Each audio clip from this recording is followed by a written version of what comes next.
Good afternoon guys. Ito nagpa-change oil at nagpakarwas ako para pagdating ng bagong taon ay malinis yung sasakyan ko at bagong change oil para maganda naman, maaliwalas sa pakiramdam na na change oil at na linis, maganda tingnan para maswerte ang bagong taon. Okay guys, at ito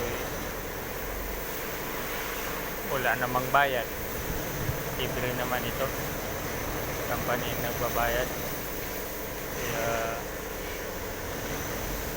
inaano ko para maganda naman tingnan.